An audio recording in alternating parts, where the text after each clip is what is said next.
there are so many different narratives around issues whenever it comes to Muslims, and there is a political leadership. I mean, or political leaders, to put it differently, and they have sort of benefited from these narratives, right?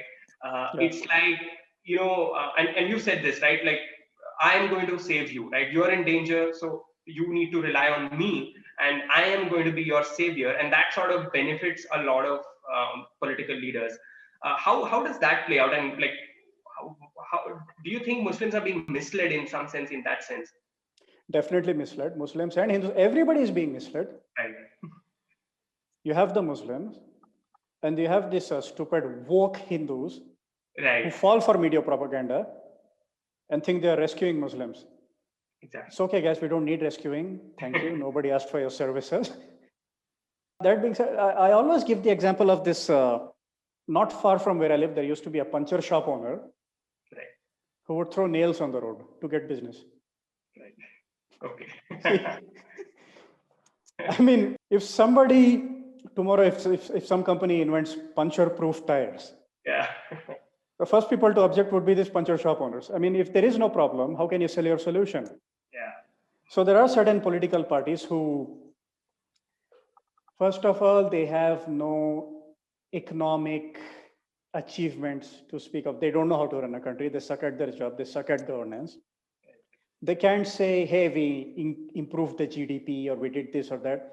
And the only thing they can ride on is exaggerated narrative of minorities being persecuted and everything. Like I said, once again, disclaimer, I'm not saying everything is all is hunky-dory in India. There are definitely problems, but not as bad as these people say it is.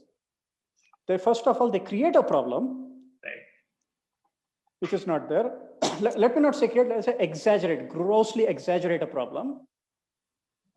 So basically, they have this problem, they project this problem, and they sell themselves as the providers of the solution. Right. So that's how they sell themselves. Right.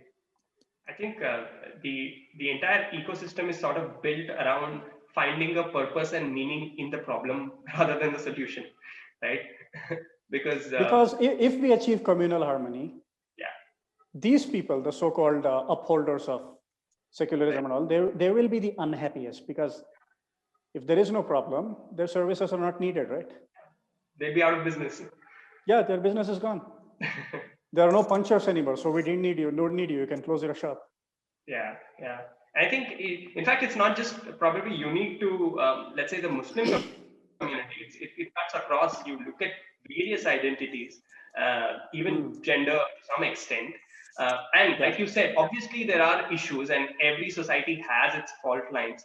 Every society has its share of privilege and different sort of social factors at play.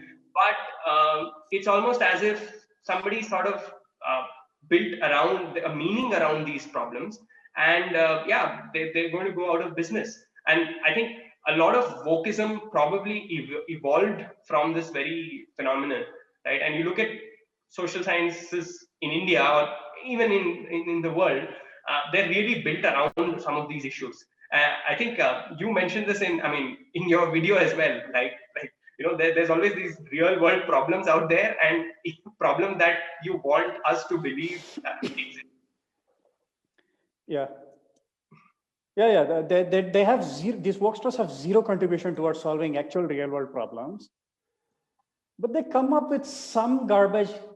Nobody said this is a problem, and nobody said this is a problem, and they keep fighting that made a problem of theirs, and they keep patting themselves on the back, like they're doing the world a huge favor.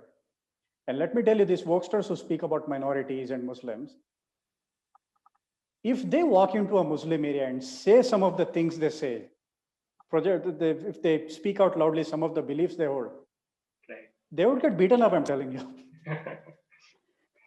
I mean, how do you think conservative practicing Muslims would react to some of the things they say, like a woman can wear whatever she wants, people can like just sleep around and have sex outside of marriage, and their support for LGBTQs and all, which are things that practicing Muslims oppose.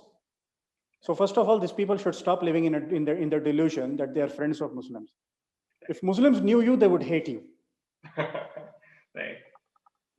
And Islam and liberalism cannot go hand in hand. They're two mutually exclusive ideologies. So these people, maybe they should just shut up and stay out of things they don't understand. Muslims, it's a separate universe.